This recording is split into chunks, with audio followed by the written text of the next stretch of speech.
Okay, I do not know of a better time to bring this up than now, at the start of this Anna Kasparian exposed video.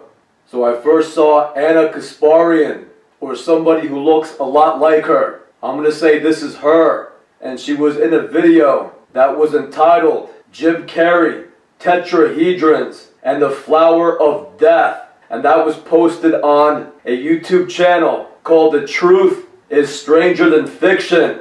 So I found that in March of 2018. And around that time, I started thinking about what was called the Flower of Life. And that is supposed to be an Illuminati symbol. And the first time I heard about the Flower of Life, it was mentioned in one of the first YouTube videos that I ever saw on the New World Order. And the video was called New World Order, or New World Order Part 2.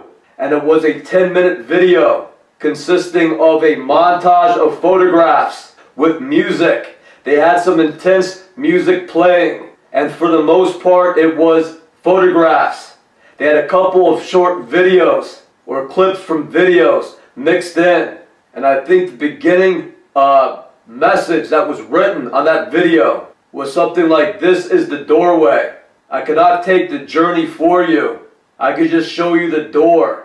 And then they have this slightly crazy video consisting of occult symbols and photographs that are associated with the conspiracy movement or the truth movement on YouTube.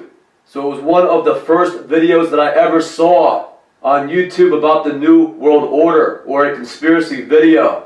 And the year was 2006. And the only thing they said in that video was, "This is the flower of life. This is the Illuminati's greatest secret. Their greatest secret is the meaning behind their occult symbol called the flower of life." So this is the flower of life. And this is how it is drawn, with a compass. So they draw a circle at each intersecting point. And knowing them, it probably means at each intersection on the grid, at each point on the grid, they want circles drawn. They want circles around everything on the grid.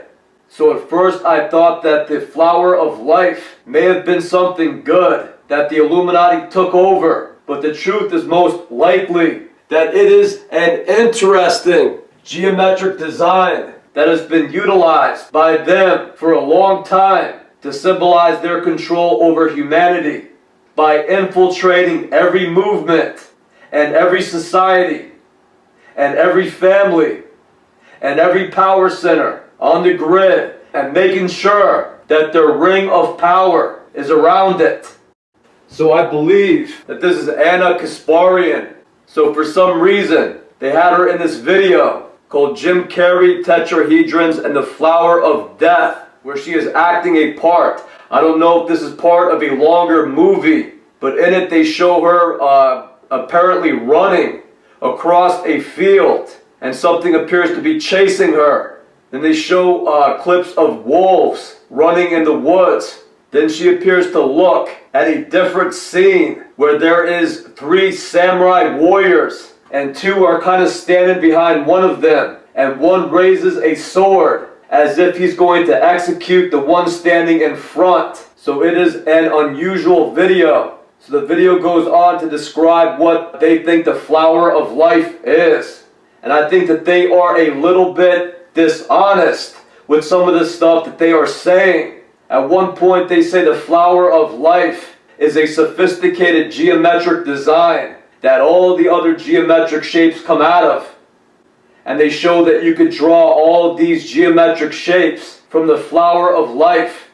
They show you how a square, a triangle, a pentagram, a hexagon, any geometric shape you could think of could come out of the flower of life. But the truth is that the flower of life is basically a grid. All it is a grid. So of course any geometric shape could come out of a grid. This is grid paper. Grid paper is 1,000 blocks, 1,000 squares on a sheet of paper. And that is used for people to draw graphs and charts and geometric shapes on. That's the reason for grid paper. So they'll go on to tell you what the Illuminati is fond of telling people. And when I say the Illuminati, I should say the Freemasons and all the secret societies like the Freemasons. So that is your Illuminati, the secret society network. So they are fond of telling people that the world is a hologram. So lots of the people that come up with this are under mind control. They are insane. They say the physical reality is nothing more than a sophisticated hologram, and everybody is just energy. And you could argue that they might have a point to that. But I'm going to tell you that the reason they start you off in that direction is to then say that since this is not really happening, that since this is just an illusion or just a hologram, then these secret society members can do whatever they want. And the only thing that these people want is to cause destruction in other people's lives. The only thing that they want to do in these secret societies are these ritual murders. But we're all told that that's something in ancient history, and none of these people practice those things anymore. So you can find a lot of videos like that on the YouTube channel. The Truth is Stranger Than Fiction. And in my opinion, that is a government channel. That is a channel developed by English and military intelligence. That is a channel endorsed by corporate YouTube. And you are not going to learn a lot of stuff by watching the videos on that channel. Because the bottom line is that these people want to waste your time. They want to confuse what is really happening in the intelligence community and in the secret society network. They want you to think that the New Age movement is some advanced way of thinking. But the truth is that they just want to lie to everybody and confuse what they are really up to, which is ritual murder. It's their art form of killing everybody. These are military agents that are creating an art form out of murder, out of genocide. So it gets very sick what they are all involved in. So if you want to waste your time, you could go to the Truth is Stranger Than Fiction website, and you can look at all these videos with their cool New Age music and their montage videos of flowers blooming and cars whizzing by in the freeway and the stars passing by overhead, while some guy does something like recites a poem to you, a boring, mundane poem. So once again, I was looking up the flower of life around March of 2018, and this is the only video that I could find called Jim Carrey, Tetrahedrons, and the Flower of Death.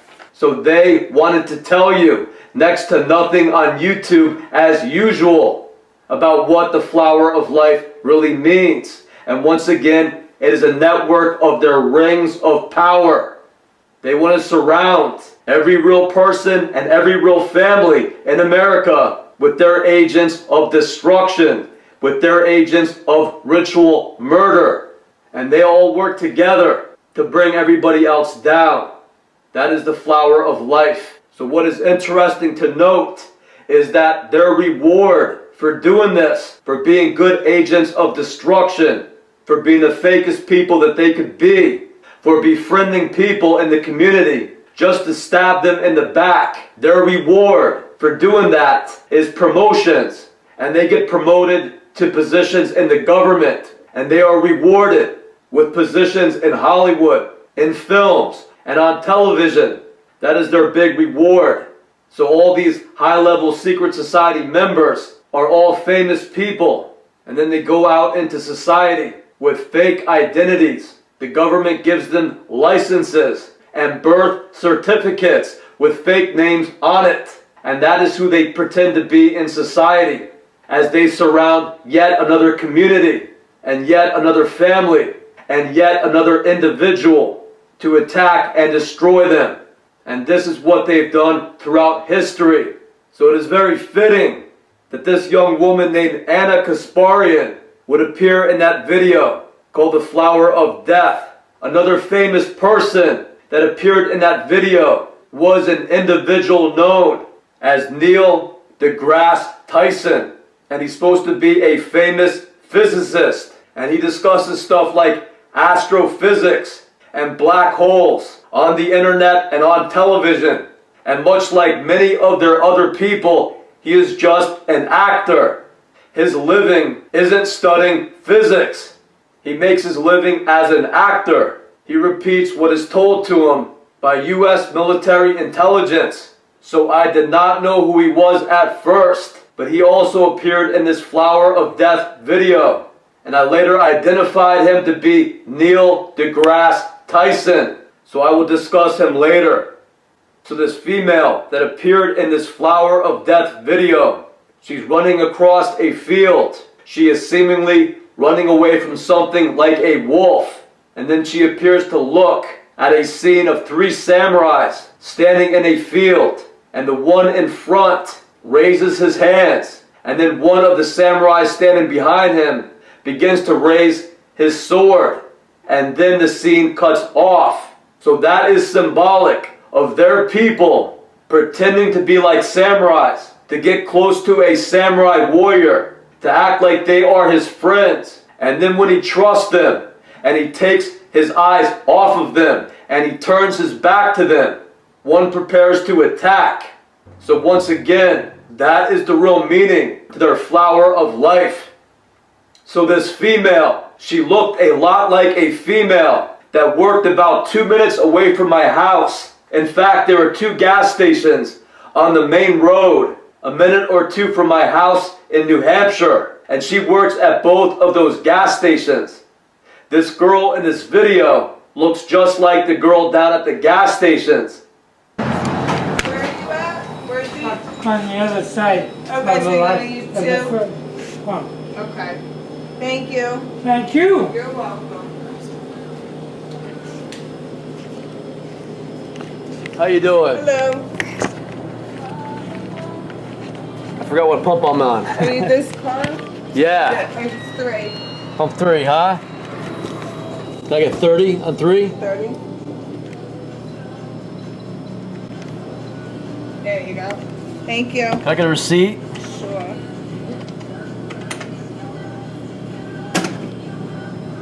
Receipt.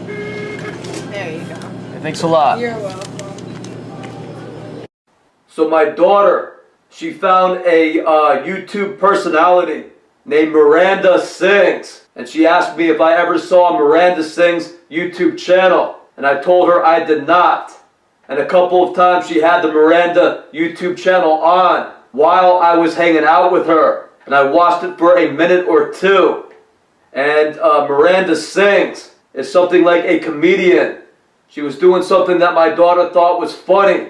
So she said, "Come over here, Dad, and take a look at this girl on YouTube." So I looked at it for a minute or 2. And then I went back to what I was doing. So I did not pay much attention to Miranda Sings. But later on, after seeing this young lady working at the gas stations a dozen or so times, I figured out that she was actually Miranda Sings. And for some reason, the establishment wanted Miranda Sings working at a gas station that I would have to go to every time I wanted to get gas. That was where I usually got gas. So I took a closer look at the Miranda Sings YouTube channel. And after getting some video at these 2 gas stations right down the street from my house, I realized that this was Miranda Sings from YouTube. So I'm going to stop now and play this earlier video that I did a few months ago. Need to know about New York City is a lot of people like to walk in the streets, and I don't know why. Maybe they don't speak English or something, but they don't know that that is dangerous. So, because one time I thought maybe that's just what you have to do. So I walked in the street, and I almost got hit by a car. So I don't think that's good. So obey the law and do not cross the street when it's not your turn, because then you're gonna get. Okay, so if you notice, she has gone to New York, she's saying. So she's having a tough time with the Miranda character.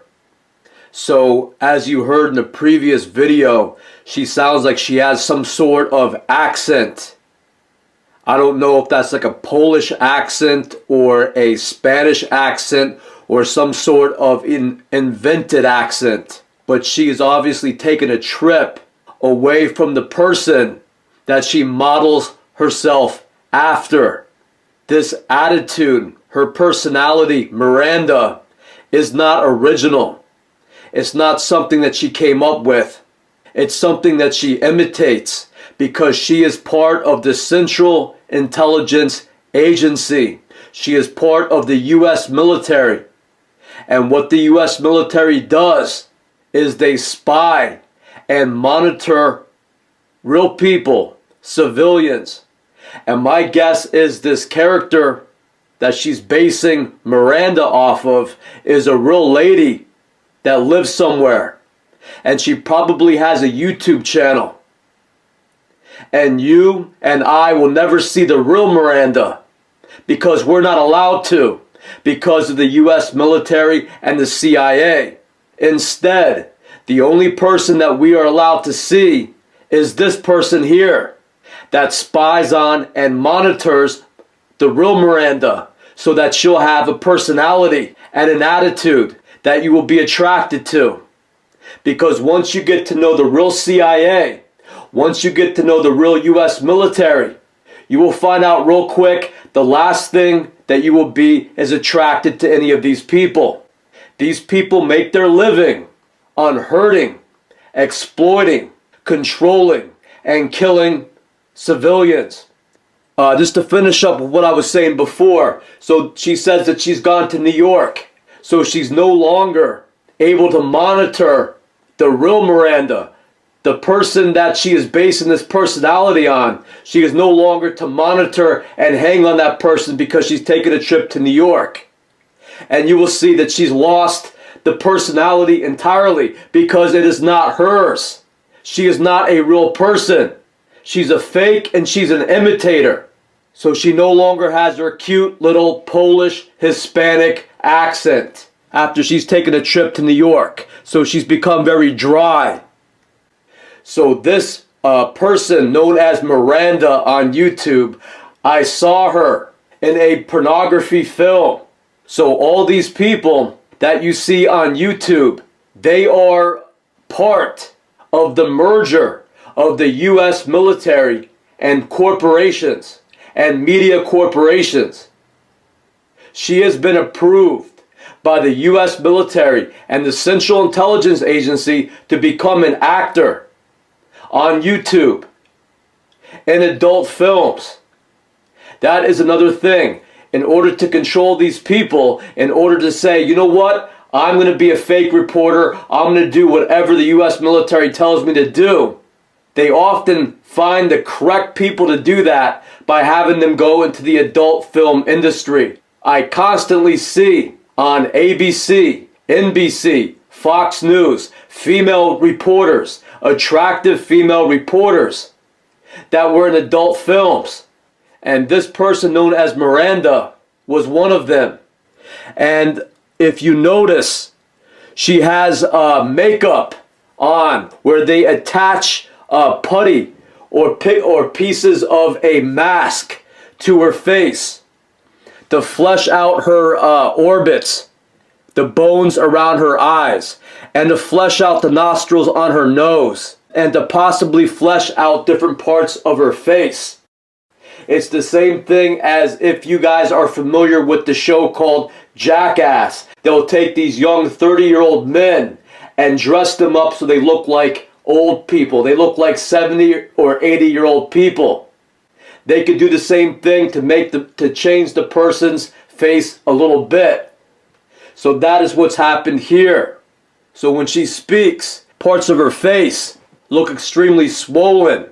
And that is part of the makeup they've applied to her. Okay, one more note on this lady. What's kind of funny is when I scroll through all her videos here, and she's a real goofball. She has a lot of funny videos here where she acts like an idiot. And once again, she's probably imitating most of this from a real person that has a real YouTube channel that none of us are going to be able to see. because the U.S. military wants you to get used to their people. They only want their people to be in the public eye. That's the only thing they want the public to see because they start to appear more normal. That's one reason. Another reason is that Miranda's never going to talk about anything independent or true. She'll only discuss what the U.S. military and the criminal U.S. establishment wants her to discuss. So a funny thing is that when I am going through all of her videos, sometimes she looks real manly.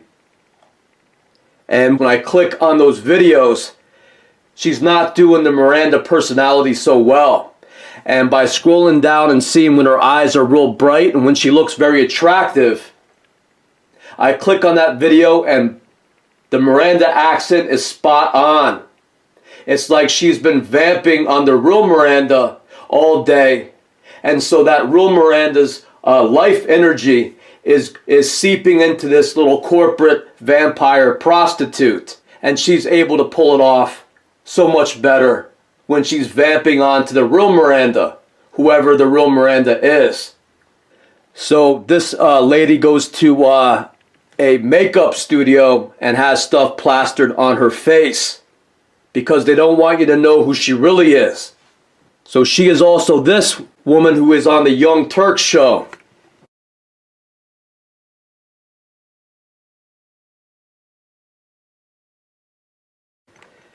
There's a news program called the Young Turks. And this is Miranda too, right here. This is Miranda. And when she appears with the Young Turks, her personality has changed. And she honestly reminds me a little bit of my daughter named Michaela. Question, what's some ideas for your next few videos? Because the kids are looking forward to another video. What are some of your ideas? Pizza one, or we're gonna do a skit called Stalked. Stalked. Is there something like that already on YouTube? No. What's it called on YouTube where these weird... There is the haunting the Sunshine Girl, and it's Stalked, but she lies about it, but nobody knows. Well, this is just gonna be like a part 1, part 2, and part 3. It's all gonna be Alright, so one question. Who are the people that are haunting Sunshine Girl? The weird people that are following her around, who are they? Do you ever find out in that series? Nope. Who do you think they might be? If you had to guess? It has to be Carl. Well, who are they? Carl's just a weird guy, or Yeah. are they He like has a undercover cops? Why are they following people? I don't know, but go subscribe. We're gonna shut up. And she also reminds me of my aunt named Nancy.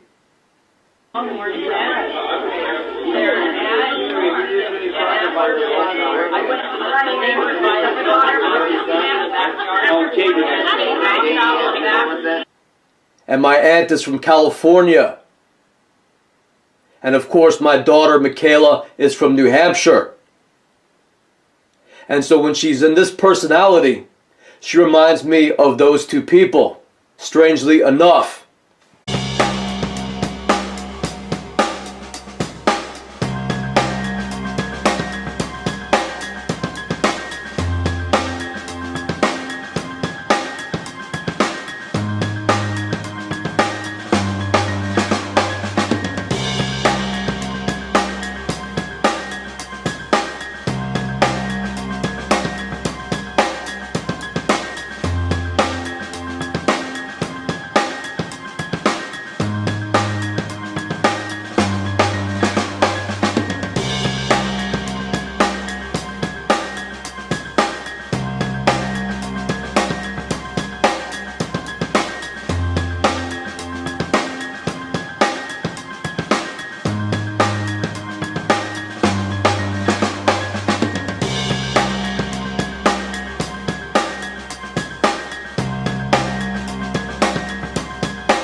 So I'm going to talk about a girl that I was first made aware of around the year 2000 named Jen Mulhair.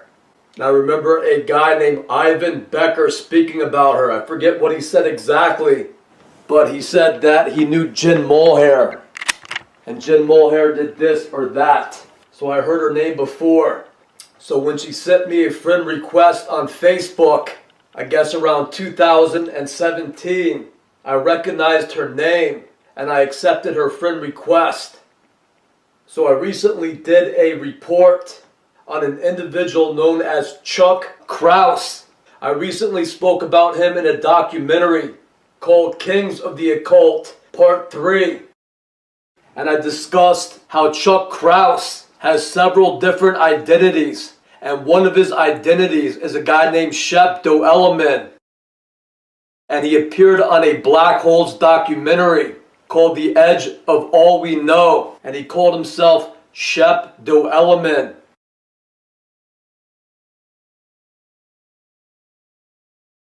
So I saw that he had many different identities on Facebook.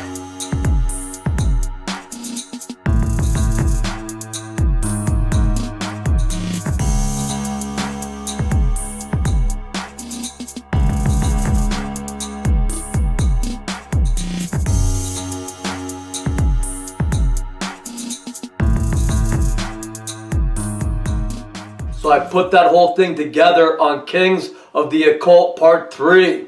So I don't want to repeat a lot of that information. But if you go to Chuck Krause's Facebook page on Facebook, he's married, I guess, to a woman named Shanna Rivera Krause.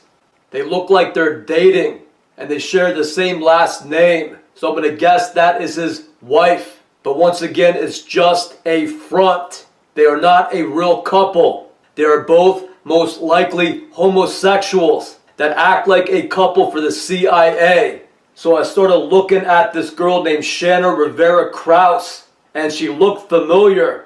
And if you just glance at her, she looks attractive in a few of her photographs. But in a few of her photographs, you could see that she has a somewhat crazy look in her eye. I started looking at her eyes, and I said, I saw that look before. And it really stood out in my mind. And it's because she was in a very creepy adult film. And in the adult film, she wore a mask, like an S&M mask. It was this creepy leather thing that was kind of crossed across her face. And she was in what's called a glory hole booth. It's basically a black booth with holes on the side of the booth that men come and stick their genitalia through. And at one point she looks at the camera with this crazy look in her eyes, like she's self-destructive, and she's kind of getting off on it. She looks a little sadistic as she's doing this. So I do not usually watch S&M videos or bondage videos, but I go to a porn site that just has random videos. If you type in like blonde, hot blonde or something like that, you'll get this sort of video as a recommendation. So it kind of creeped me out a little bit because the whole background was this black booth, and here was this relatively cute blonde in that booth doing this act, and she looks at the camera wearing something like a Lone Ranger's mask with this very intense and sadistic look in her eyes. So I remembered that look when I was looking at the photographs of this Shanna Rivera Krause. So this is the same woman as Jen Mulhair. And on Jen Mulhair's old Facebook page, it looked like she was being photographed with her girlfriend, with her lesbian girlfriend. I can't tell with a lot of these photographs, but it looks like she's either hanging out with a dude in drag or a very manly lesbian woman. So that is who Jen Mulhair seems to be into or seems to be dating on her Facebook page. And then she also acts as Shanna Rivera Krause, Chuck Krause's wife, or whatever she is to him. So Chuck Krause has several different identities that I exposed on the Kings of the Occult Part 3 documentary. So they get Chuck Krause to act as many different people in many different disguises. And he'll approach me again and again throughout my life. And he'll follow me throughout my life. He'll follow me into restaurants. If I go on vacation, he will go to the same hotel as I go to. So it is a stalking program that they are a part of. And usually this culminates in them abducting and then attacking their target. This is what they are into in the underground homosexual community that is linked to the military and to the Freemasons. They make a big game out of targeting and killing off the American populations. As our country shifts into basically a socialist military dictatorship, people like me are considered a target. They don't want guys like me around, and so they won't just put a bullet in my head. What makes up these agents' life, these gay agents' life, is the whole act of stalking me, harassing me, and then abducting me. They can't have more fun playing dress up and playing spy versus spy with their military targets. So Shanna Rivera Krause is the same exact type person as Chuck Krause is. So she has several different identities as well. And she also makes her living stalking me and following me and bothering me through the MK Ultra program. So Shanna Rivera Krause, also known as Jen Mulhair, I've noticed again and again and again as a gang stalker. So she has a real pointy face and a big jaw that kind of sticks out. And I'll notice this lady putting on giant bug-eyed sunglasses, big round sunglasses so you cannot see her face. And then she gets these giant black wigs and she looks absolutely terrible. And it's very noticeable when you get one of these bugs behind you. It's very noticeable seeing this girl wearing these giant black round sunglasses and this big frizzy wig that doesn't match her face at all. And it's very obvious that she's in a disguise. And when she tailgates you down the road for 10 minutes and you look in the rearview mirror when you get to the stoplight, you could begin to recognize these people as the same idiots that do this over and over again. So I see this woman with her jaw sticking out in her different, obviously fake wigs and bullshit disguises again and again throughout my life. So this is Jen Mulhair. So I cannot prove this, but I am pretty sure that she tried to get me into an accident concerning a little boy that she had in her custody. So I was in my car waiting to make a left-hand turn across traffic. So I come to a stop. I let some cars go by. I have my turn signal on. The lane clears. I start cutting left across the oncoming traffic's lane.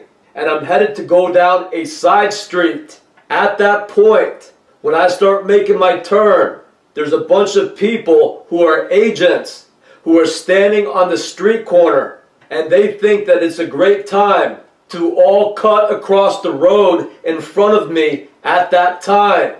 So I have to come to a stop.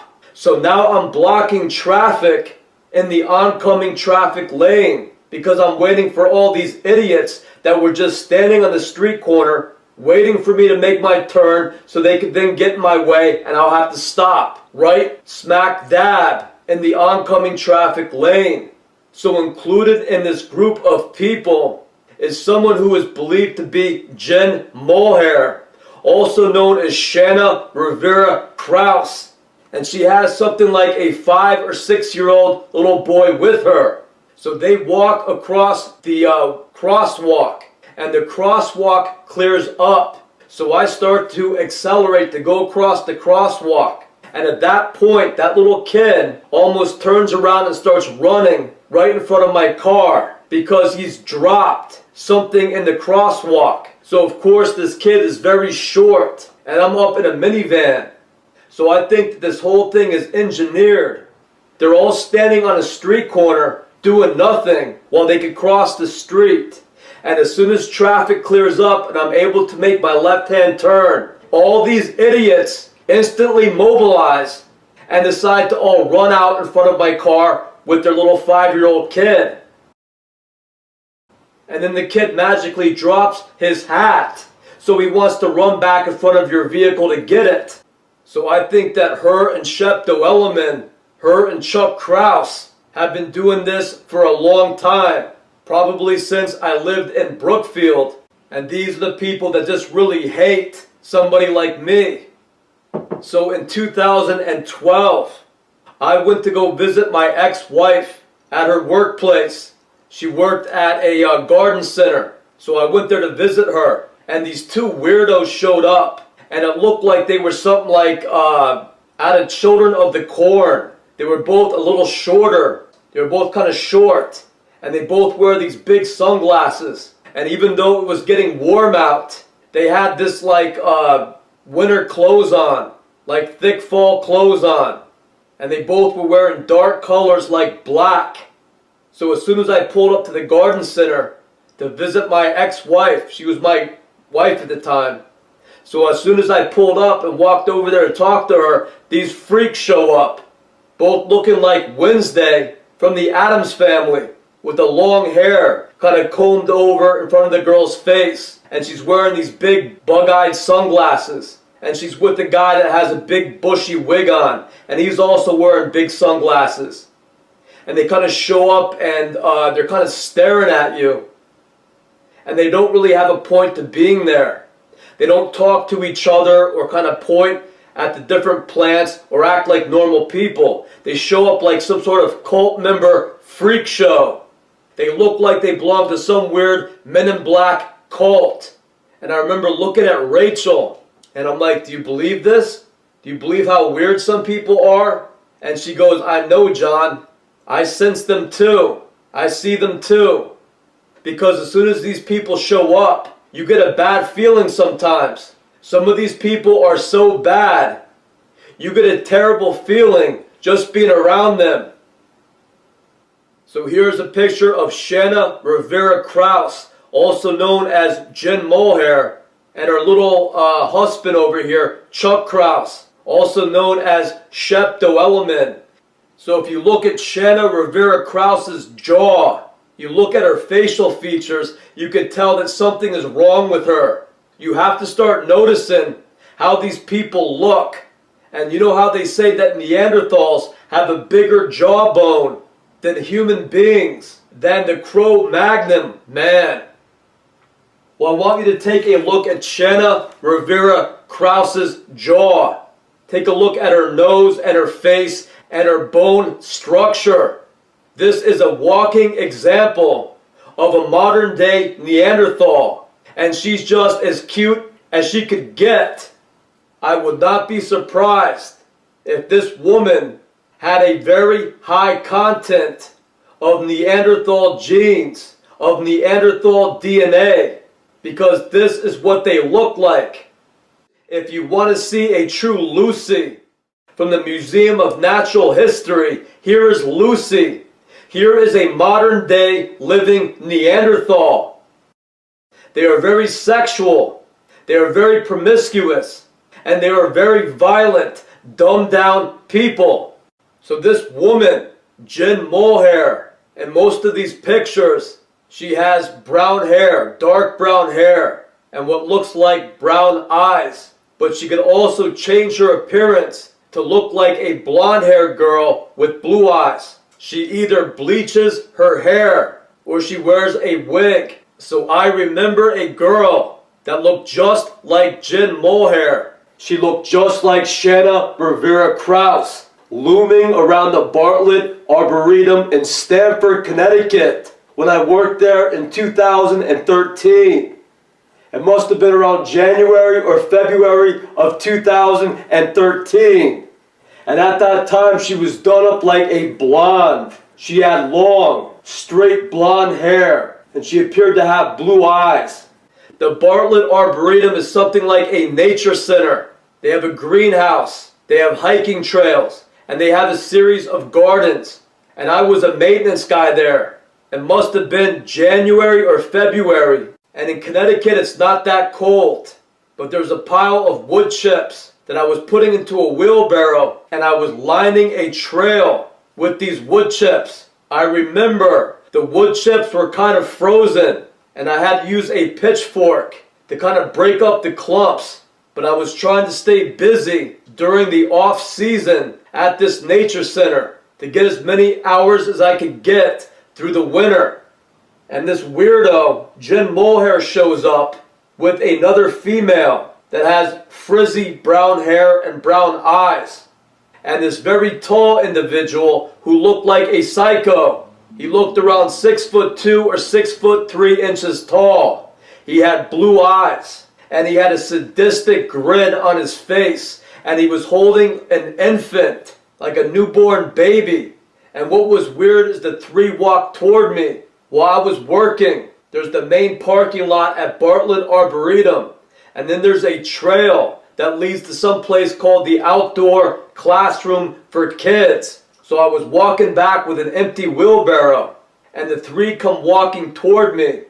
But the weird thing is that the guy, the 6'3" tall guy with this weird psychotic look in his eyes and this weird sadistic grin on his face, is holding an infant, and he's walking by me, kind of glaring at me with a smile on his face.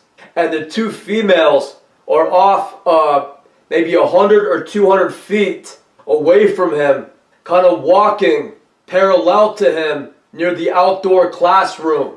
So they act like they're together, but they're standing apart. The two females are not walking next to this guy who's holding an infant. And the guy is glaring at me and grinning at me psychotically. And the two females are just kind of glaring at me like they're concerned or aggravated or agitated about something. And I've spent my whole day moving wood chips, putting wood chips throughout this hiking trail.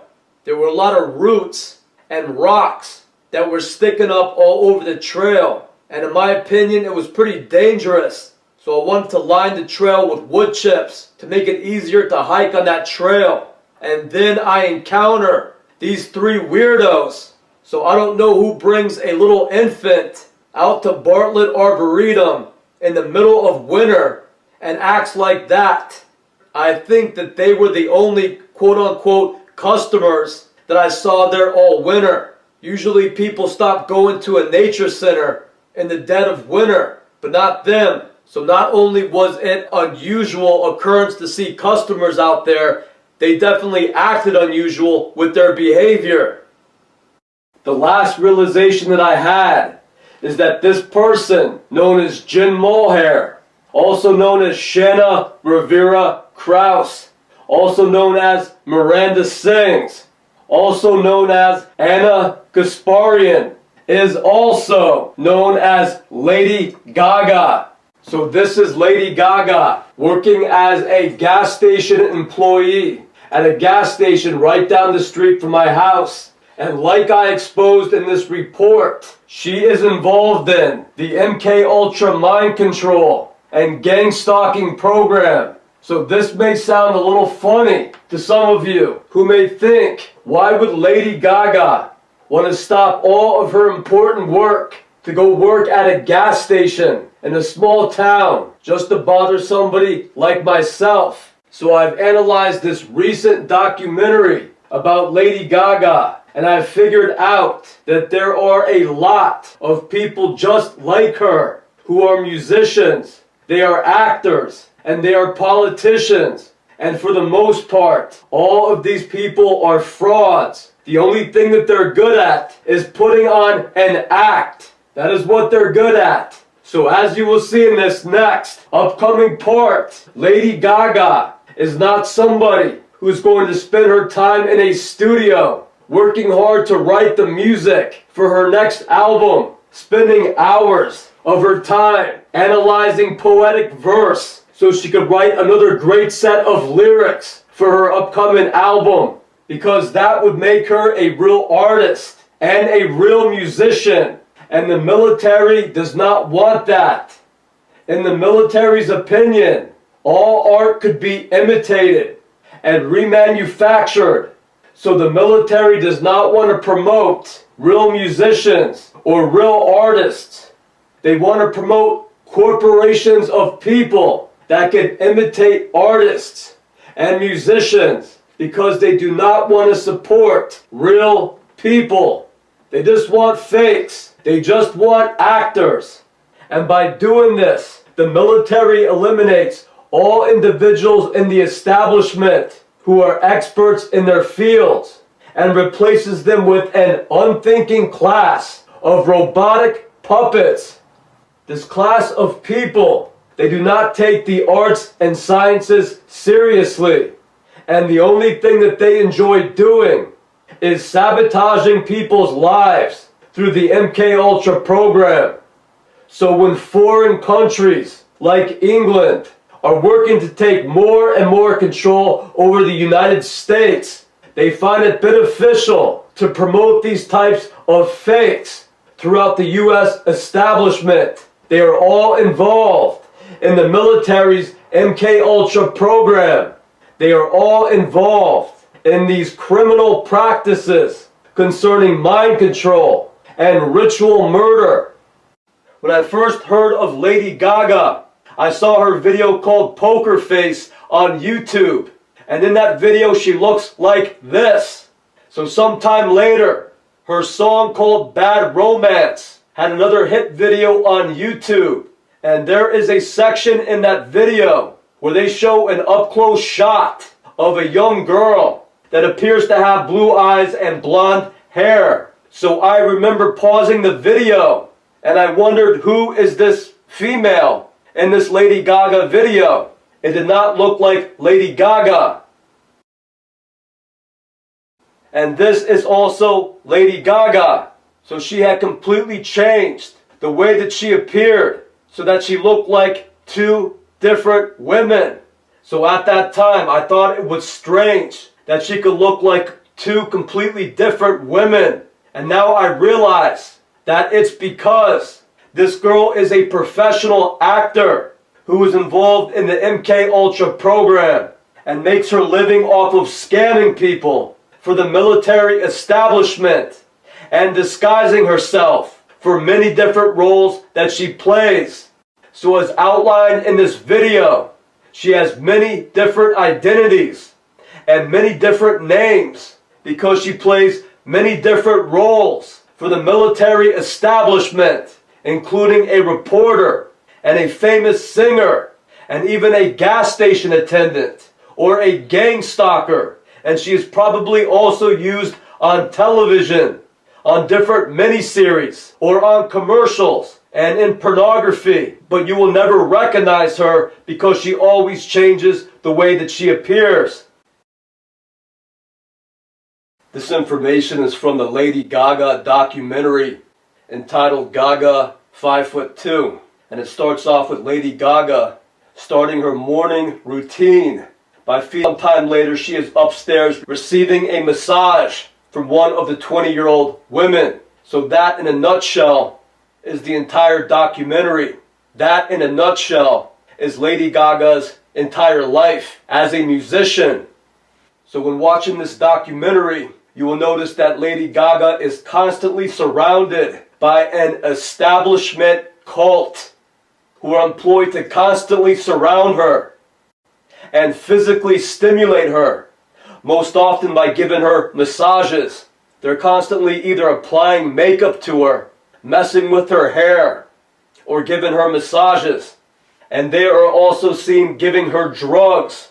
At one point in the documentary, Lady Gaga asks somebody to keep an eye on the door, and then she bends over a table and she's given an injection into her rear end by one of these establishment cult members that constantly surround her. Then in one of the following scenes, Lady Gaga is then lying on the floor. She looks completely sedated and she's attempting to do some sort of exercise. There's also a scene of Lady Gaga at some type of doctor's office, and she's complaining of facial pain to the doctor, and she's probably looking for yet more drugs.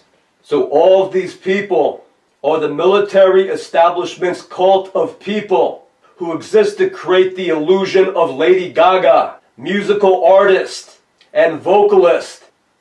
This is what your military establishment is really about. They detest any and all independent and creative outlets and artists.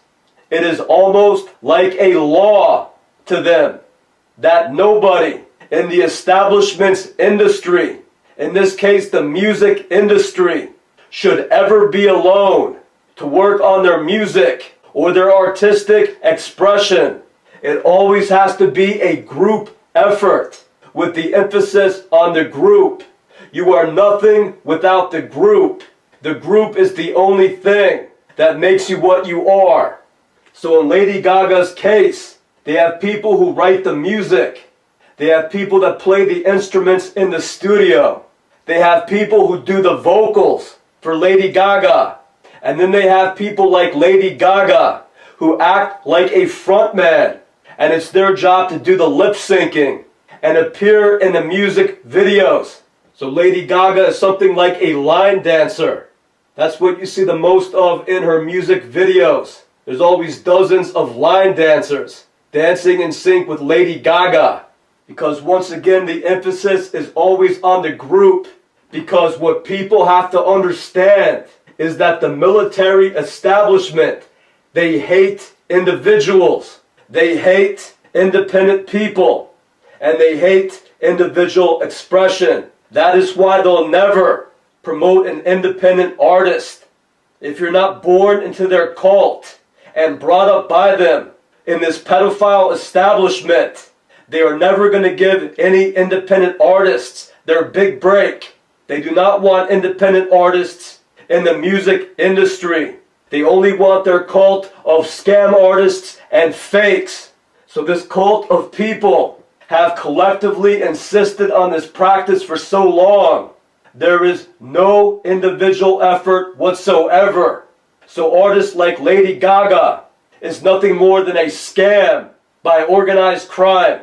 The idea that a pretty young woman with a good voice who could play guitar and write her own music to either perform on stage or even just make a little YouTube video, that reality is completely attacked and shut down by these criminal military establishment types. So in this documentary, there are 4 or 5 short clips of Lady Gaga rehearsing in a studio. And in each clip, they show her playing the piano. And in my opinion, she is not a skilled piano player. I wouldn't be surprised to learn that she doesn't play piano at all. However, it looks like she was instructed on the correct place to place her fingers on the keys. And they taught her a few chords so that she could play air piano and appear like she's playing in a video or a documentary like this. In all of the studio shots, they do not want to show her playing the piano for longer than a few seconds. And they constantly edit the video to avoid focusing on Lady Gaga's piano playing abilities. In all of these scenes, music has been recorded over the actual scene. So you are not allowed to hear her playing the music live. So for example, if I am a musician who plays guitar and they're making a documentary about me, they may show a minute clip of me playing acoustic guitar. It may sound a little rough and not perfect studio quality, but that is the point of hearing a real musician live. And that is all missing in this Lady Gaga documentary. So much in fact that I think that she has very limited singing abilities as well. So I would like to play a clip of Lady Gaga in studio with another woman singing part of her song. And in my opinion, they both sound very bad. So that is not the quality of one of the world's most famous vocalists. If Lady Gaga is one of the biggest stars in the music industry, one of the best singers that they know about, that exposes that she cannot sing at all. She is basically just yelling It's like harmonic yelling. Her singing abilities are pretty poor.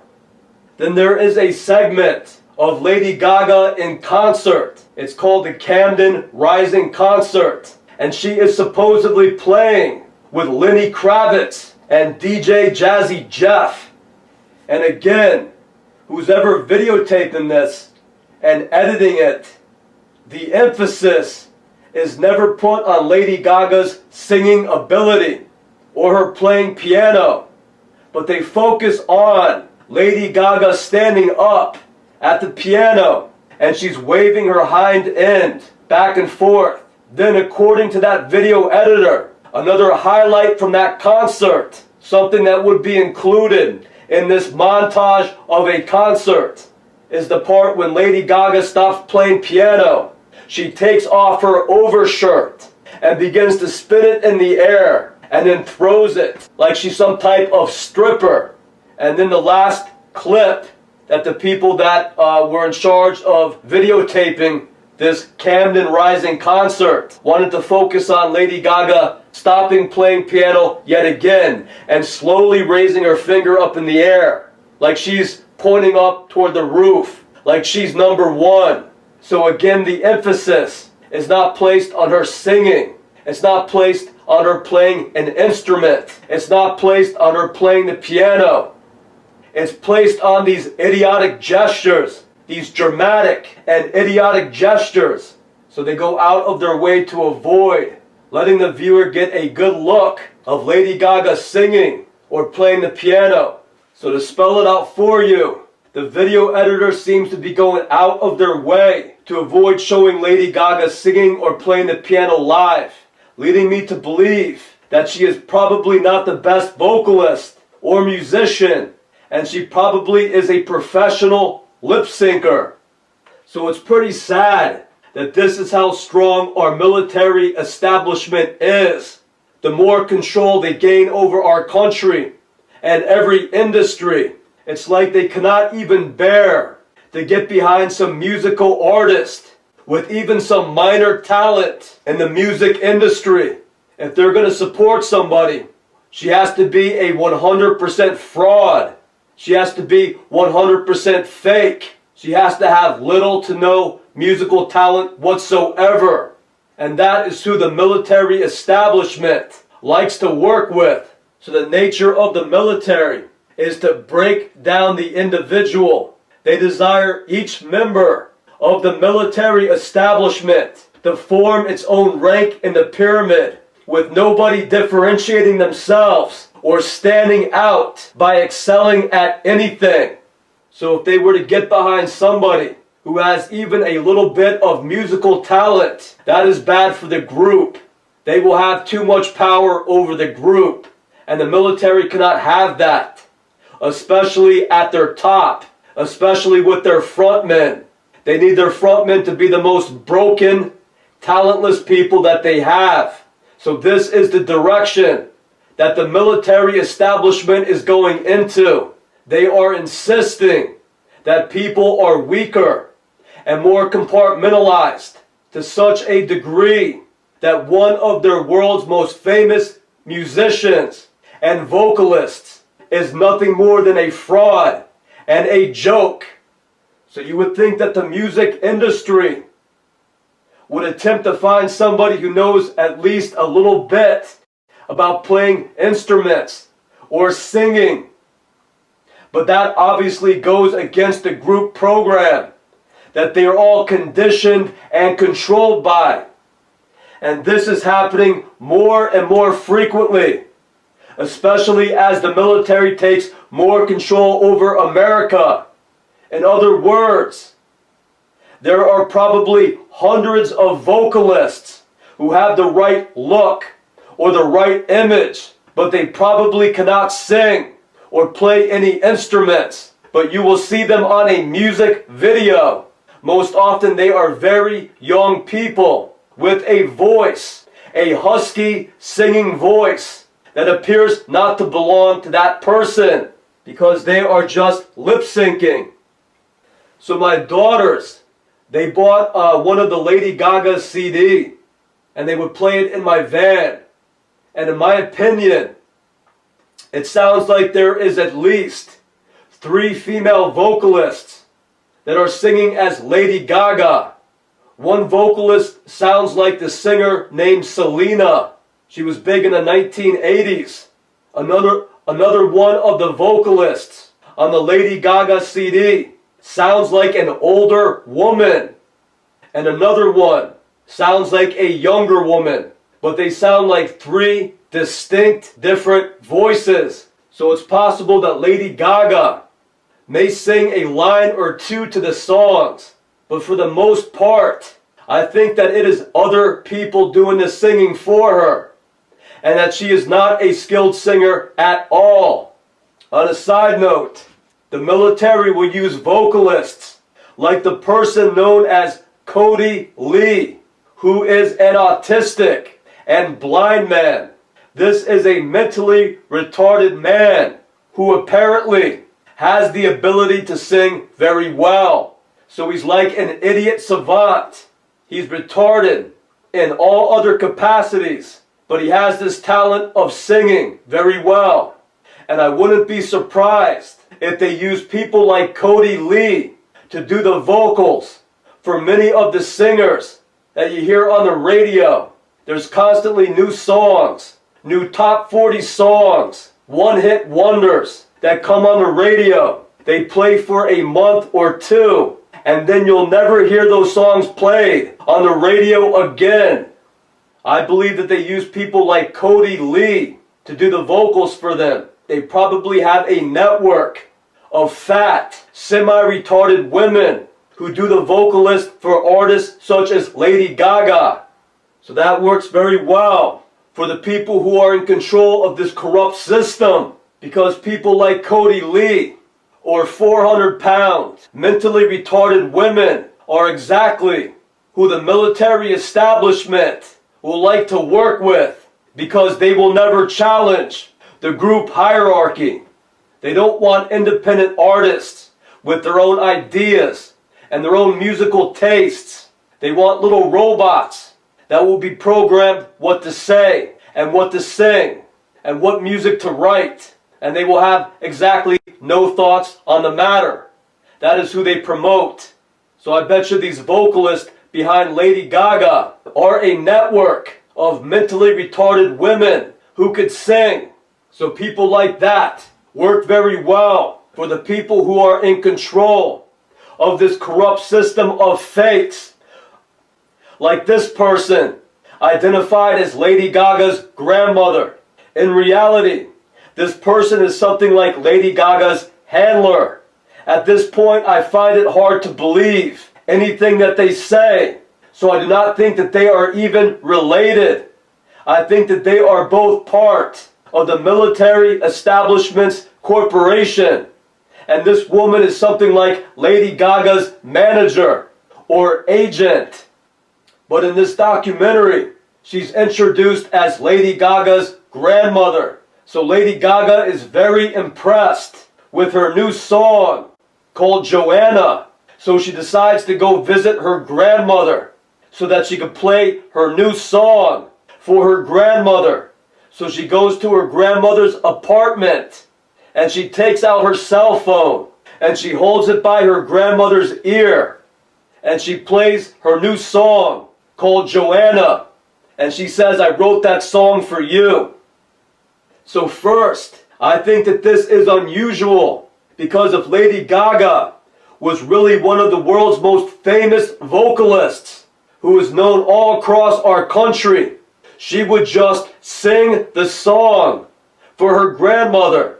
But instead she plays the song on her cell phone, as if she had no part in creating that song, and has no ability to even sing that song. So if even her own grandmother is unable to hear Lady Gaga sing live, my question is, who then is allowed to hear Lady Gaga sing live if she can't even sing a song that she wrote to her grandmother? Lady Gaga is supposedly one of the most famous singers in the world, and she cannot even sing a song to her grandmother. So I think that that exposes that she is not a singer at all. So we have to give credit to Lady Gaga's handler here, her grandmother, her manager, or whatever she really is, because she plays a big part in all of this nonsense and this scam of convincing the world that a talentless idiot is a great musician, a singer, and a songwriter.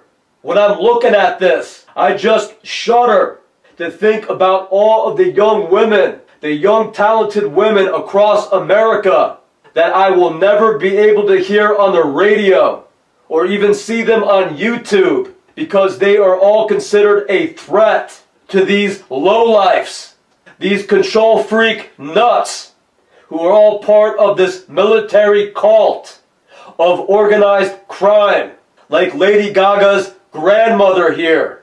It is my opinion that this woman is heavily involved in this whole scam and controlling little Lady Gaga here. And this is supposedly Lady Gaga's father, and his name is Joe Germanata. So he is first shown at a child's baptism, and then he is shown in the background at Lady Gaga's grandmother's house. And he's sitting there teary-eyed as she's playing the song for her grandmother. And then they show a person that looks exactly like Joe Germanata, Lady Gaga's father, walking around the music studio asking people what they worked on that day. So is this her father? Or is this some sort of studio manager? Or is he both? Again, these lines are all crossed when you have a military cult taking over everything and controlling everything. It's something like a clone army taking over the world. So let's take a look at all of these people that surround Lady Gaga to help pull off this monumental scam of taking a talentless person and convincing the world that she is a musical diva. In my opinion, many of these people have the look that these insiders all get, and they look like the Simpsons, especially Lady Gaga. She looks like Bart Simpson or Lisa Simpson. So we should all know that the Simpsons cartoon, the drawings of the Simpsons, were based off of Neanderthals. They're supposed to look like very ugly and primitive people. And if you take a close look at all of these people, that is what the inner group is changing into, which is a race of people who all appear to have a high level of Neanderthal genes. It really comes out in many of these people. So they say that the human race all has a little Neanderthal DNA. But I think that the insiders, the people that function well within this inner group, have a larger amount of Neanderthal DNA. And they definitely look like it. And again, many of these people have poor impulse control and are a race of violent and sexual deviants. So the last thing that I want to discuss is that a lot of these insiders, they have genetic problems. I think a lot of them are into selective breeding. It's like the same thing with the royal families back in Europe that only had to intermarry with their own class. After a while, it became something like inbreeding. And that is why a lot of the royal families had a lot of problems throughout history concerning mental problems and the inability to run a fair and a humane society. So that is why countries like America were formed, to get away from these inbred tyrants, this corrupt and psychotic class of insiders that ran Europe. So that is what is happening yet again in America. So these insiders, this military establishment cult, they practice selective breeding. I think that a lot of them are inbred. If you take a close look at a lot of actors, and I'll give you a list, they all look like they are related. And this has to do with this crazy network of people that hate regular people. So they are developing genetic problems. So quite a few of them are getting something like a simian type look to them. They look like Planet of the Apes. A lot of them have genetic problems, such as being very short. If you take a look at this video, if you notice Lady Gaga's legs, she has a scar running down both of her calves. And I think that scar is from a plastic surgery technique where they cut the bone and try to raise your legs up about 2 inches by putting an insert on each of the severed bones. So it's like a leg extension surgery. And once again, I'm going to have a list of all of these actors that are all extremely short. They're like a race of dwarfs. The inner group, this establishment, are really turning into gray aliens. They are grays. So this documentary is called Gaga, 5'2". So my guess is that Lady Gaga was under 5 feet tall before she got her leg extension surgery. So she might have been around 4'11", 4'10". And now with her leg extension surgery and a pair of high heel shoes, she's right up there at 5'2". So nothing that these people are doing is making any sense. They are the most greedy, destructive, and insane class of people that you could ever find. And the only thing that they are interested in is playing their roles on TV and then attacking members of the American public through the MK Ultra program.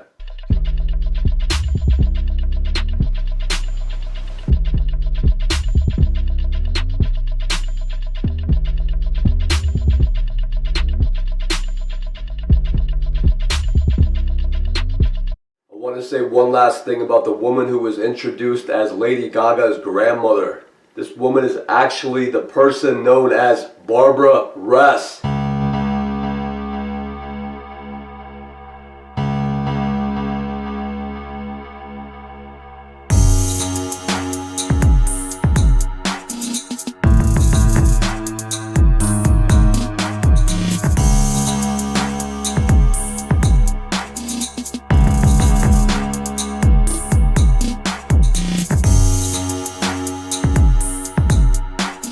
She worked for Donald Trump in the 1980s when he was making his name and his fortune by buying buildings in New York City that had gone into foreclosure. And then Trump was given giant tax breaks by the New York City government to construct larger buildings in their place. So this woman, Barbara Ress, is identified as an engineer, an attorney, and an author. So her reputation suggests someone like a tough, intelligent woman who was chosen by Trump to be in charge of the construction for the Trump Tower in New York City. So first I would like to play a clip of this Barbara Ress talking. On a construction site, I had the shit harassed out of me. At the time, the number of women engineers was 1 or 2%.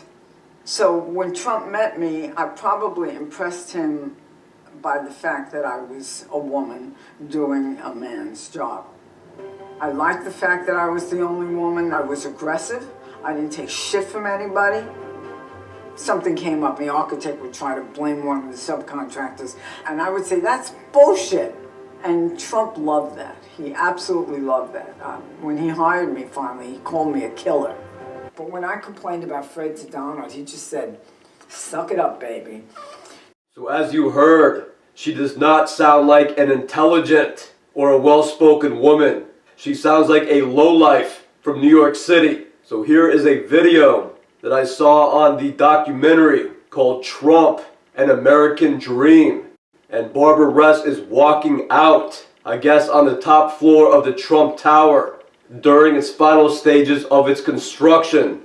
And as you can see, she appears as if she is in some sort of trance. She keeps on looking behind her for direction, as if she does not even know what to do as far as walk out onto the top floor of this Trump Tower. She looks like she has no idea where she is going. So she definitely does not look like somebody who's been on the Trump Tower too often as head of construction. And here is a photograph of Barbara Ress appearing to be in a childish state. She has her construction helmet on, and she's seated on top of a crate in a construction zone. And she appears to be laughing, kind of childlike, as if this is all some sort of joke. So in the Netflix series, Trump, An American Dream, it is of course a TV series with a few different parts, and they basically try to tell you the story of Trump and his rise to power in New York City. So when they introduced this Barbara Ress, who again was chosen by Trump to be the head of construction for the Trump Tower in New York City, in this documentary, they introduced Barbara Ress by showing her on the TV show entitled To Tell the Truth, which is a game show. So they have 3 different women, and the whole point of the game is that they ask these people questions, and then they have to choose who they think the real Barbara Ress is. So what you will notice about these MK Ultra programs is how they introduce their people. Their people are never introduced as someone serious with a solid background. These people are all introduced in some sort of theatrical way. So in these people's minds, there is no better way to introduce Donald Trump's head of construction than with a silly game show. You don't get more solid credentials for these people than she appeared on a TV show. She appeared on a game show. They're not going to tell you what other projects she worked on. They're not going to have you listen to her give a speech. They're not going to have you listen to her tell a personal story about herself and everything that she had to do to achieve the level that she is at now. No, she appeared on a TV show to tell the truth. Who's the real Barbara Ress? It doesn't get more childish and pathetic than that. And that is your U.S. establishment. That is MK Ultra. That is a bunch of fakes, a bunch of idiotic actors that are taking control of your U.S. government and your establishment. And that is how they think. And this is also how they introduced Donald Trump as the new construction tycoon, who everyone in New York City was anxious to work for and to please. There was nothing but interviews on television and in magazine articles that highlighted Trump as the person who the entire establishment wanted to get behind. And on these television interviews, Donald Trump's attitude was basically an egomaniac's attitude. And he would say things like, of course everything should go his way. Of course he should be given these huge tax abatements. And why would anyone want to do anything other than that? It was just normal and commonplace to do everything Trump wanted. And when he was questioned, why do you think things go your way like this? His answer would be like, because that's the way it's supposed to go. I have positive thinking, and I think it like this, and it happens for me. The end. That was the sort of attitude and the responses that he had. Once again, there was no substance or worth behind these guys' words. The truth is that Donald Trump was an actor. He was chosen by this group of people who are into organized crime because he was a good-looking, tall, young man. And he looked good in front of the TV cameras. That is it. He represented organized crime in New York. And he was tied in with the U.S. military, the Freemasons, and a group of banks. And they wanted to buy a bunch of buildings. They wanted to buy a bunch of real estate all across New York City. And they were doing this at the time when the U.S. military was attacking New York City and destabilizing New York City. They were destroying whole areas of New York City. And then people like this network that Trump worked for would go around and buy all of the real estate at very low prices. And then they would expect huge tax breaks to rebuild the areas that they just destroyed. So I plan to discuss this in more detail later But after the Vietnam War, the U.S. military began to invade and to attack New York City. Agents of the U.S. military and the Freemasons would dress up as gang members, and they began to destroy a lot of old buildings in New York City. They would set fires. They would break the windows. They would destroy the insides of the buildings. They would tamper with the electrical, the water, and the heating systems. And they would cover the whole area with graffiti. And then they would attack and kill people who lived in these areas, all the while acting as if they were gang members. These were Freemasons and U.S. military agents that worked for the MK Ultra program. This is what they learned in the Vietnam War, how to attack and destabilize places like Vietnam. And they took all the good things that they learned, and then they brought it home, and they began to attack the people of New York City. So they would do everything they could to destroy the older buildings in certain areas like the South Bronx, so that the city would start to declare these buildings as condemned. So all over the city, this is how these networks of U.S. military agents, Freemasons, and banks began to destabilize certain buildings and building owners, and then buy all the foreclosed properties at a very low cost. Then these companies, like the one represented by Donald Trump, would demand tax abatements or huge tax breaks in order to knock down the existing buildings and then rebuild new ones at huge profits for their companies. So it was organized crime where building owners were attacked, killed, and forced into foreclosure so that companies like the one headed by Donald Trump and Barbara Ress could take the properties over for a very low price, and on top of that, get huge tax breaks. So all throughout this documentary, Trump, An American Dream, he basically says that they have their sights set on certain real estate, on certain buildings in New York City. And then, as magic would have it, sometime later, that building comes up for sale, usually because it's having some sort of economic problems, and it has gone into foreclosure. And once again, all of that is manipulated and controlled by organized crime. They know what to do to attack and drive certain property owners insane. They know what to do to hurt people so that their business fails and their properties go into foreclosure. So this is how this company, the U.S. military, the banks, and the Freemasons used Barbara Ress in the 1980s, and now they are using her in the Lady Gaga Corporation.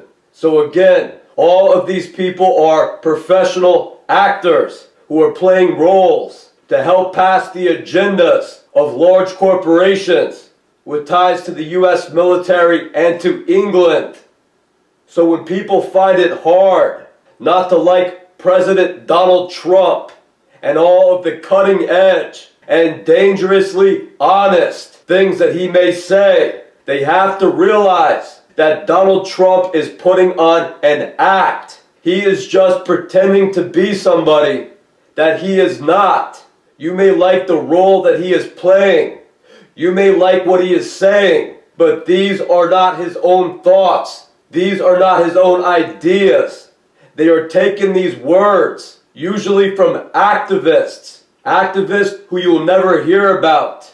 And they hear what these activists are saying, and they tell Donald Trump to repeat these things so that everybody will like him and trust him and go along with the U.S. military and the Freemasons who all work for England because they like what Donald Trump is saying, because he's pretending to be an activist. He's playing the role of an activist. But the truth is that Donald Trump doesn't care about anybody.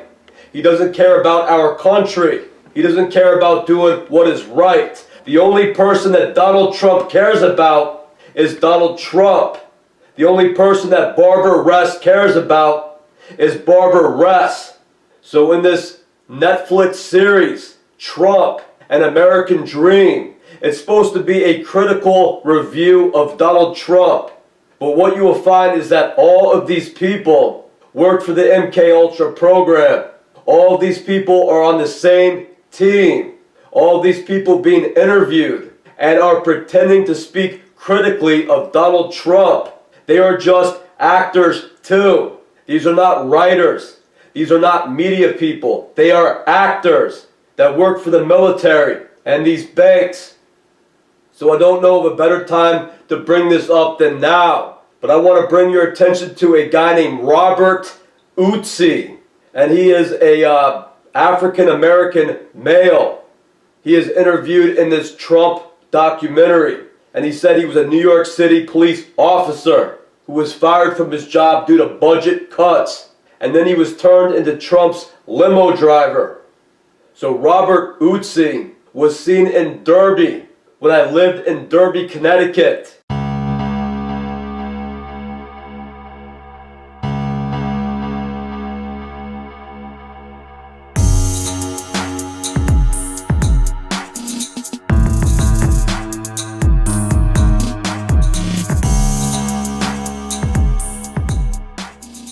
There's a documentary on this channel called the Naugatuck State Forest Incident. And Robert Utsi was the man who drove up with a hat, a baseball hat, and it had the Freemasons logo on it. And he began taking photographs of me when I was standing in front of a grocery store with my roommate named Rob Malett.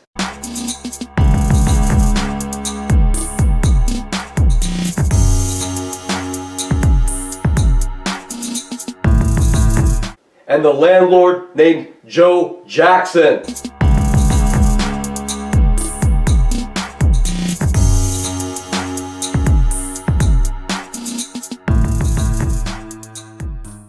So I would see this guy Robert Utsi continuously driving by the house, or I would see him around Derby, Connecticut. So when you listen to him talk on this documentary, he seems to be somewhat slow. And that is the type of people that they look to employ for these type of operations against the American public. When I first moved into that Derby Avenue tenement house, I found the number on Craigslist, and I called up the owner of that tenement house who had rooms for rent. And then a person known as Joe Jackson was introduced as the landlord, who was a very tall African-American police officer who worked for the Ansonia Police Department, which is right next to Derby. But I think the real owner of that building, I think the guy that was controlling Joe Jackson was Robert Utsi. And once again, he was the individual that pulled up in a car and started taking photographs of myself, my roommate named Robert Malett, and my landlord named Joe Jackson. We were standing outside a grocery store, and for some reason, Joe Jackson was doing some charity work. It was around Christmas time, and he was ringing a bell and asking for donations for the Salvation Army. So I gave Robert Malett a ride to the grocery store so he could pick up some things to eat. And we ran into Joe Jackson ringing the bell outside of the grocery store. And that was when Robert Utsi pulled up and began taking photographs of us. And he had a black baseball hat with a Freemasons logo on it. So I did not own any property. The only thing that I had of worth was a book. I had spent 10 years writing a book for young people. For the most part, it is a comedy concerning high school kids. And it is my opinion that all of these people were targeting me through the MK Ultra program. Not to take over my real estate, but to take over my life's work, which was a book written for young people. So of course, they're not going to try to give me an offer to buy my book or buy rights to the book or to represent me as a literary agent, because I am a real writer and I am a real person, and that is not who they support in this criminal establishment. So it's the same faces over and over again, involved in organized crime, with this network of lowlifes This network of fakes, this network of low IQ idiots could attack hardworking Americans and take over what they've spent their lifetimes working hard to do. And here is another individual who looks very familiar. I'm going to have more information on this guy in the future. And he calls himself Wayne Barrett. Wayne Barrett from the Village Voice. They want to say this guy is a writer. Once again, he's just an agent of MK Ultra. He's an agent of the US military or the English military. And he's part of the Freemasons, which is where they get a lot of these ideas. And they have all their secrecy to plan out these attacks on the American people. So I believe that I got a flyer in the mail that had a photograph of Wayne Barrett on it. But of course he was using one of his many different names. And he was running for some sort of political office. I cannot remember exactly what he was running for. But here's Wayne Barrett. So if you want to take a good close look at Wayne Barrett, I bet you'll figure out that he's also known as many different actors throughout Hollywood. He was probably used for many different roles and had different names. So I want everyone to begin to realize that these are not real people. These are not real writers. The whole establishment are a bunch of frauds. And they play one role after the next with the goal of taking over everything that Americans have worked hard to build and to develop.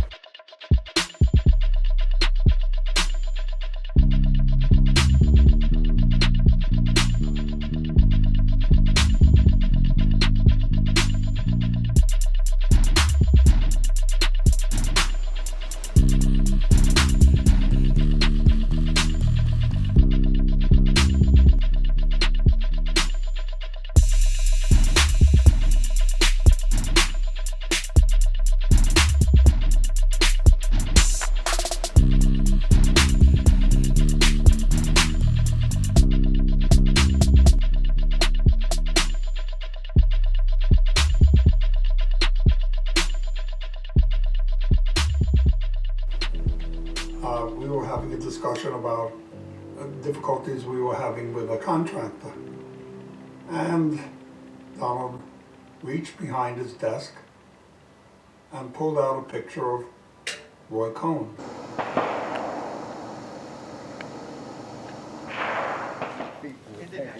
Yeah.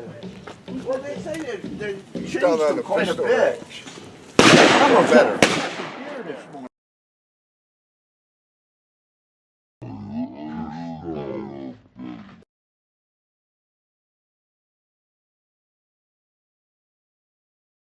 Picture of Roy Cohn. And he has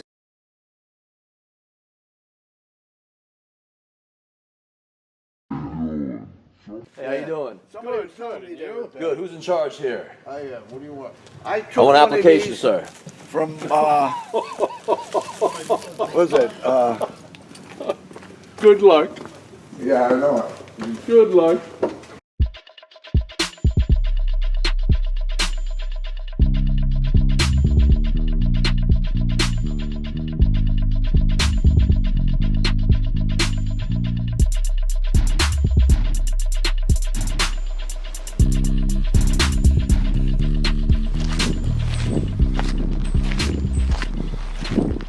How you doing, sir? Is that an ATV? Yeah. Yeah, is it fast? Yeah. Yeah? Yeah. Oh yeah, especially for an old bastard like me, you know. I like your flag. Yeah, that's the original, you know, from the 13 colonies. Yeah? Man, have a seat. Thanks. Want a coffee? No, thank you. Okay. Good to see you. Good to see you Well, too. you got all kinds of stuff going on down there. Yeah, with the, on the property you mean, or what? Yeah, you painting and Yeah, my mom's here, so she wants everything whipped up into shape. of course she does. Yup.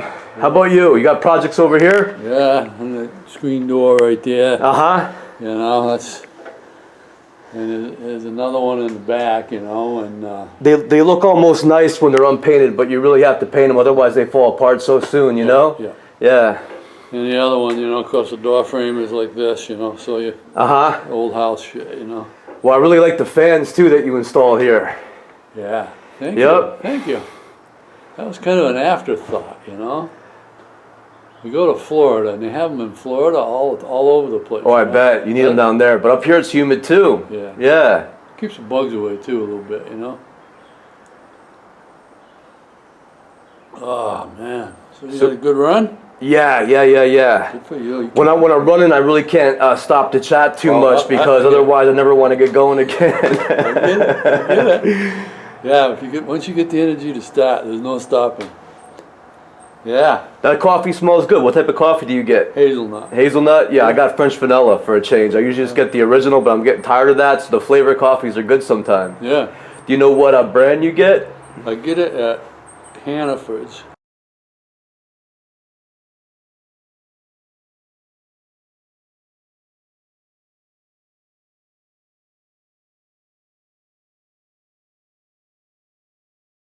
Yep. And it's Dunkin' Donuts box. Right. Yep. You sure you don't want to try one? Oh, I just had like 3 cups before I went running, so thank you. Okay. All right. But how's your leg doing? Good. I'm doing good. Yeah, like when I first met you, you looked like that you were kind of walking with a little bit of limp, and now you're like running around, getting around great. So the exercise program's working real good for you, I bet. Down at the Y, you said you're doing? Yeah. Lost about 25 pounds too, John. Yeah, you look thin. You look real thin. Funny how that makes a hell of a difference. I've been to the border probably 3 or 4 times over the years, and I have many people that live around the area. I'm going to Arizona. Yeah, you got to work out. You got to do it. Absolutely. I was just lifting weights and I was getting real bulky, but that's not the way to do it. You got to do cardiovascular. Yeah. That's the only way to do things. Yeah, so. you gotta do, well, the doctor's telling me you got to do a little bit of both. Yeah. Because I hate lifting weights, and they're like, nah, it helps your balance, they said. Yeah, those guys always get injured though, because what they do is they bulk up the muscle and then they end up hurting the joint, the tendon, like the elbow or the knee and everything, because those tendons can't get big like muscles and they can't handle the weight. So these guys end up hurting themselves over and over. So I just do the lightweight and running, cardiovascular and stuff like that. So Good for you. Good are for you getting ready to do some cloning over there, the plants or something? That's the wife. Yeah, that's the way to do it. Save some money. You go take some clip-ins and you clone them, it looks like. Yep. Yeah. I don't know if I could grow anything, so she loves it. She does a pretty good job. So I was wondering if I could just take some video of your chicken coop down here, because I can never build things out of my mind. I'm like a beginner carpenter, so I have trouble getting it started. So if I could see the frame or something, that'll be great. Absolutely. Anytime. All right. Anytime, John. All right, cool. I'll come down there with you. All right, great. You sure you don't want to use that one? Yeah, I wanted to kind of teach my daughters something to do together. Otherwise, we just watch TV, and you can't do that, right? That's true. We little projects to do together. That's right. I got a story for you. These guys working on my barn this winter, Uh-huh. and they knocked this down, broke it. How did they do that? Well, they had to get in here with a big dump truck, Uh-huh. and they hit it. And the guy came and fixed it. The guy that hit it, was he working for you, or he was just in the city or something? No, working he for was the working, city? No, he's working, doing some work on the back of the barn. Huh. And so then I got in the backhoe and took it down again. Wasn't even looking, I ran right into it. Oh, I thought you took down his work because you were upset or something. No, you hit it again. I hate when things work out like that. Jeez. Anyway. And so, did they have to sit on a shelf, or they just like sitting on that? No, they won't. They don't like sitting on a shelf. They do not, Well, huh? that's what I've been told. Huh. They, roosting, they call it, you know. Oh, so they sitting there? They lay the eggs in here, John. Okay. And what's this for? Roosting, you said? Yeah. Okay, that's for roosting. Okay. Yeah. I was going to do like 2 shelves or something like that, but that's not the way to do it. You got to do it like this. All right, great. That's what I'm told. This was my first time at it, John. So you want it up off the ground, you know, so they stay dry. Right. And what do you think this is for? That's for the ventilation too. Ah, for ventilation too. Yeah. This so nothing can nice. get in. Yeah, cross-air ventilation. That makes a lot of sense. And then over here,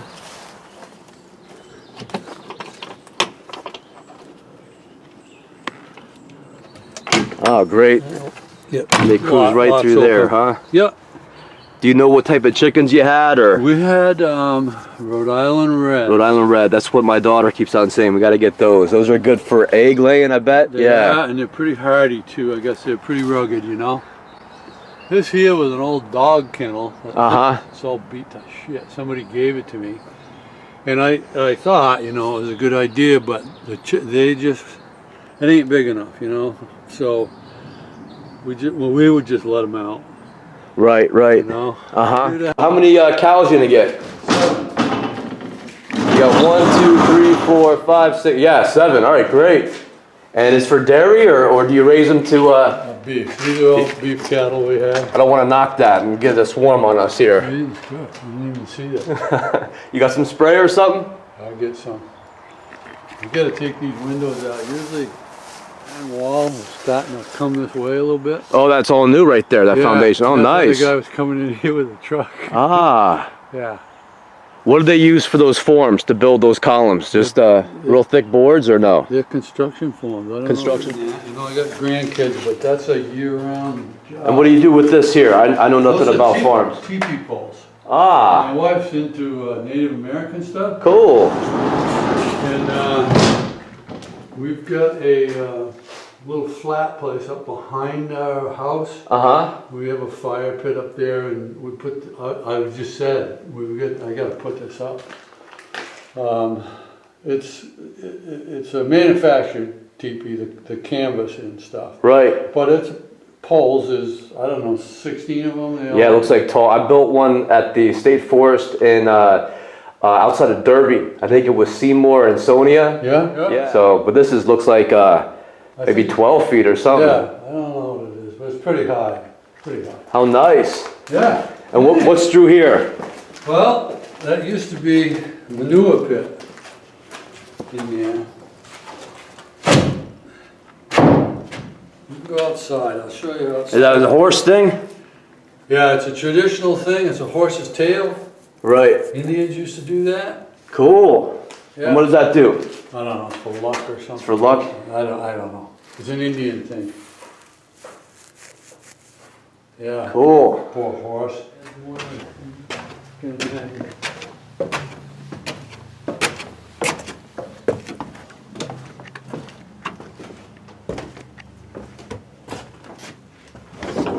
Feed them from the front. This is also a horse stall here? Yeah. Ah, cool. Yeah, and then one there too, John. And this is so nice, Pat. thank you. How much is this property worth if I don't know. They just assessed it for like, I think I just got my tax bill, like $222,000, something like that. you would think it would be worth twice that. How many acres you got? Yeah, 37. Wow, dude. Yeah, I would never sell it. Yeah, I was about to say, don't sell it, you know? No. This is great. So, Pat, thank you so much for the tour. That was real nice of you, man. Okay, anytime. All right, cool. And don't believe it or not, my wife and I built this. You did, huh? Yeah. We used to burn, you know, there's a wood boiler in the house, and you can run the whole house on wood heat. And when the kids were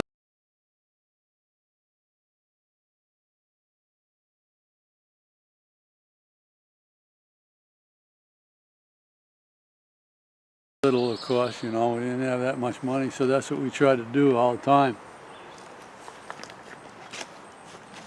Well, it's just on, I don't know, I guess these are 6x6s, you know.